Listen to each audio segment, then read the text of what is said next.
Since I got off track, we're making a second video. I started going down memory lane and they were all bad memories. When you take a martial art, regardless of which martial art you want to take, whichever martial art you like, whichever martial art you want to put your heart and your soul into, you got to make sure that the sensei, the sifu, the maestre, the mentor, whichever teacher you're going to have, is going to take you serious and be willing to put the time in so that if your kick is off, they're going to correct you, okay? Because you want to be corrected while doing a martial art before you have to actually use it in actual combat. Now, here's the thing. You have to remember that everybody's body mechanics are different on the inside. We all look the same on the outside, except for our faces are uniquely different. They're our own. But unless you're a twin. But when it comes to your body mechanics, so what here for this pressure point for me might be up a little or down a little to the left or to the right for you. So if you're throwing a punch and I jam that bitch in there and I miss, then I know I need to try again and find that spot. Same thing with all the pressure points under here, back here. Pressure points are an amazing thing. I recommend you take Kenpo so that you can learn how to use them. But you know, every martial art has a thing that you can conquer. To conquer the martial artist, you must conquer the martial art. Alright? Now, when I say that, I don't mean you go and take every martial art lesson that you can find until you get a black belt. No one has that much life in them unless you're a fucking Highlander, where there can be only one. Now, if you got that much time, if you got 400 years and you never age, hell yeah, go on and move to the Shaolin Tempo until you are a full-fledged Shaolin, which will take you probably 100 years. Then move out. Go on down the coast to Japan, or go up the coast to Vietnam. Excuse me, down is Vietnam, up is Korea. So go up the coast to Korea, learn Taekwondo from Korea, north or south, whichever one you choose. I recommend south. You might not come back if you go north. Then go on down to Vietnam, go on down to Laos, cross the ocean to Malaysia and Indonesia, and learn every bit of martial arts you can.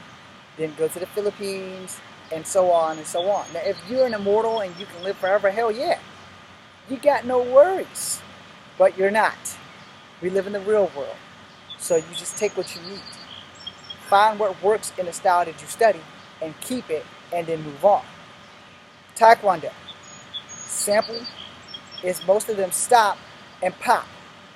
If you can beat the stop and the pop, you can beat the Taekwondo master himself. Because they always tell you, you're coming up and you're stopping. And as you're stopping, you're popping. Well, here's the thing about form. Form is great in competition. Form is great when you're in the dojo and you're sparring. Form don't mean shit out here. So, if you can beat the martial art, you shouldn't have a problem beating the martial artist. Unless that martial artist is an ace. But they tell you in most martial arts that, you know, if you can master one form perfectly, make it the final form. That would be the one you're using to get your black belt. If you can master the other forms moderately, you know, just enough to get through so you can go to the next level, that's great. But if you only master the form that gets you a white belt, that's equally great. I know what you're thinking. What does a white belt have that a black belt doesn't have? Drive. The black belt's already accomplished everything that he can do. He can only get rings around his belt now. Okay? And though the rings around his belt have a symbolism of rank and power, it does not mean that he is a great fighter. Okay? Understand this. I want to say this now because if I don't, I'm going to forget it. In most of the dojos that I've gone through and tried to get in and stuff like that, a lot of the way you earn your belts are three ways. One, katas, which is your forms. And you know, hair, ice cream scoop, punch, hair, ice cream scoop, punch. Okay? And those things lead you to your belt. Second thing that leads you to your belt is the ability to break a cement block or a brick and a plank of wood. Okay? That's only the second thing. Those all go together. So that just shows you, did you have strength and technique. So if you have to break a block and they're holding it this way with your hand, one way they teach you is that you twist and punch on impact. So if you're doing a 1-inch punch and you're there, boom, it should break the board. If you're strong enough, it should break the board. Which is why push-ups and conditioning is important in training. All right, same thing with your foot, but you won't be using a push kick. More than likely, you're going to use a jumping front kick or an axe kick to break the board while they're holding it there. All right, and that's great and dandy and all, and it shows that you have a little bit of strength. It shows that you can break the board or the brick. I'm totally against that shit because you can also break your hand. And then one of the third things, depending on the dojo, is that you and your training partners, which are generally other black belts, that are going to welcome you into the ranks, you guys are going to have a fight. Not a full-on, full-contact, blood-wrenching fight that should be allowed at every level. You're going to have a tit-for-tat fight. Now, 9 times out of 10, you're going to be in gear, which is going to slow you down tremendously. So you're going to be in gear, and you're going to have gloves, the body glove, other glove, headgear, foot gear, a cup, and your shin protectors. None of those things are going to mean shit when you're out here in the street. So you're going to do that, and you're going to get your belt. You're going to break a brick, you're going to break a board, you're going to have a staged fight, and you're going to walk out that building with the biggest confident smile you've ever had in your life. Which is great as long as you're not cocky, which is great as long as you don't have a macho complex, which is great as long as you're not practicing martial arts scenarios in your head and thinking, I'm going to go into the biggest, baddest bar in town, and I'm going to start a fight with the biggest, baddest dog in the bar, and they're going to carry your ass out in the stretcher. Or a body. The fanciness of martial arts has become so commercialized now that a lot of people don't understand how this shit really works. Right? As a fighter, since I was 6, I learned martial arts to become a better fighter. I also know that in a fight, power and control is key to surviving. However, I don't have a lot of control. I have power, but I don't have a lot of control. The reason I don't have a lot of control is because it wasn't my focal point because I'm small. Now, if you can achieve power and control, you're an ace. I don't build myself as an ace because I, 1, don't have reflex control, and 2, I can channel my power to where it's supposed to go. But that does not mean that it's going to be successful on impact. It may be delayed. You may not feel whatever I've done to you for like 2 or 3 days, which means even if I lost the fight, I may have won the battle because you may have a heart attack after I'm laying on the ground. You might walk away for 5 days and drop dead, like, well, what the hell happened? Then the cops are going to come knocking on my door, like, Mr. Williams, we need to talk to you about a homicide. And I was like, well, it wasn't a homicide if he beat my ass, but he dropped dead 5 days later. It's like, well, you still killed him. I said, hey, look, it wasn't intentional. We were fighting. He was a martial artist. He said he was better than me, and he was for that day. But what he fails to understand is I know something he might not have known, and I just hit him in the right spot.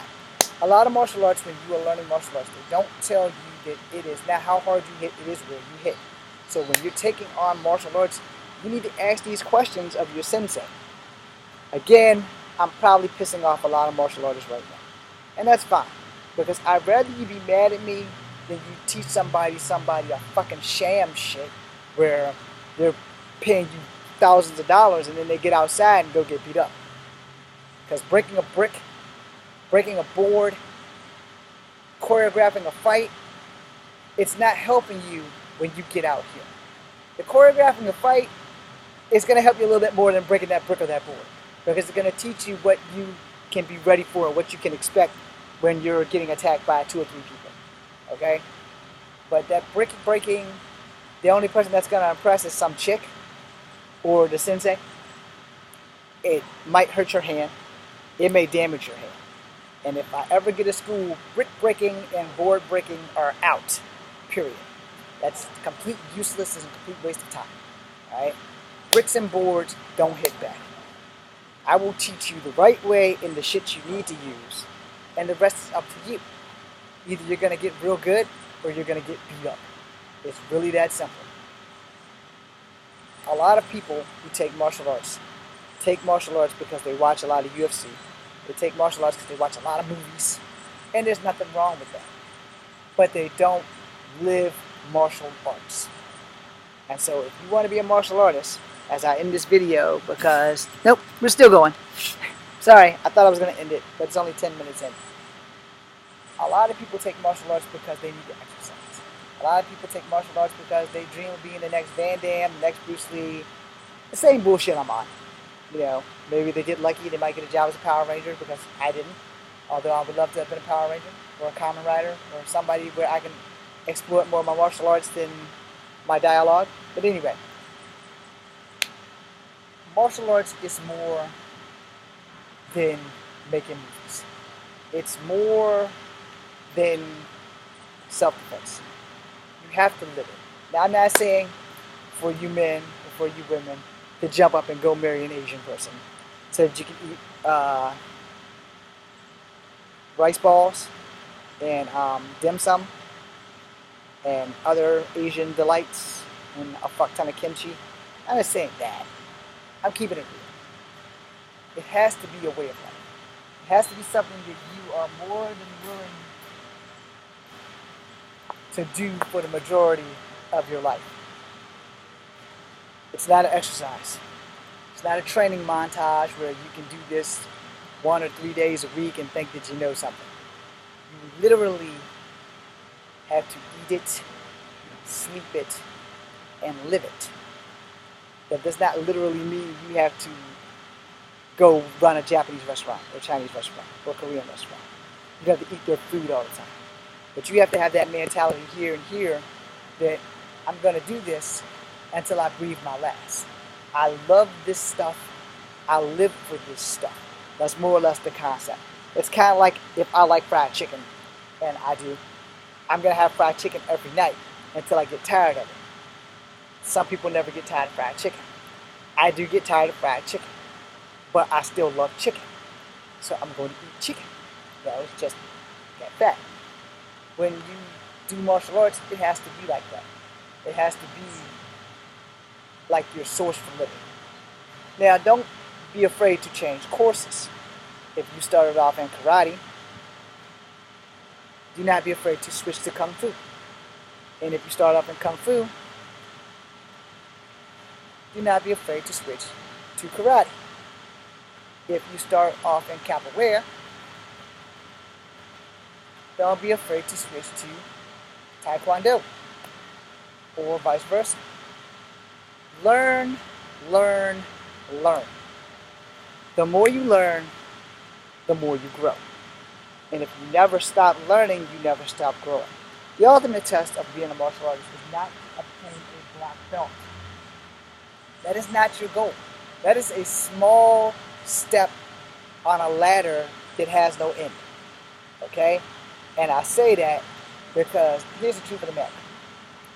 After you stop being a first degree black belt, I think 7th degree legally is all you get. And then you go past Sifus and Dons and all this other shit that makes no sense to me. I don't know why they have titles. I think after you get your first black belt, you should just call it quits right there. Go to a different style. Get a black belt there. But I also strongly don't believe in belts. I pull a Mr. Miyagi all the time. This thing is what it's for. Hold up your pants. Because, like I said, I've beaten black belts. I'm sure I can't convince any of them to come on over here to my show so that we can have demos and shit like that. But I've beaten black belts. I have done things in school sparring against black belts that they don't teach in martial arts schools. Adaptation, improvisation, those things help you in the street. So if you think that a Captain America punch and a kick, I guess I better show you. If you think that that's not going to work in a fight, you would be sadly mistaken. I've used it in a fight. It will work. If you think that a kangaroo kick, where they catch your foot and you backflip and kick them in the face, won't work. Bruce Lee's done that. Other people have done that. I have done something similar. It does work. I can only tell you from my experience in martial arts. I can't come at you from somebody else's fighting style or somebody else's fighting experience because I didn't fight them, for one. And for two, I can only give you the information that I have attained about myself in a fight. I know my tolerance for pain, which is between 10 to 5 minutes, or 5 to 10 minutes if you want to say it correctly. I know my height and I know my reach. I also know how to absorb enough pain from a punch and what's going to knock me out and what's not. I also know my way well enough around the fight that if I'm blessed during the fight, I will not get knocked out. Not to say that it can't be done, because it can be. I've never been knocked out in a real fight. I've never been knocked out in a sparring match unless you come outside the ring. You know, I've lost those. But you know, that's more or less an awareness factor. You know, because when you're in a ring, your physical awareness is what makes it a good competition or what makes it not. In the streets, there is no ring.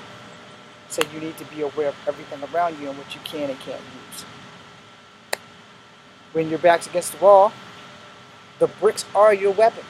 You just got to be fast enough to remember that they're still there and that you can use them on your opponent. Your opponent's coming in this way, grab his hand and jam that bitch into the wall.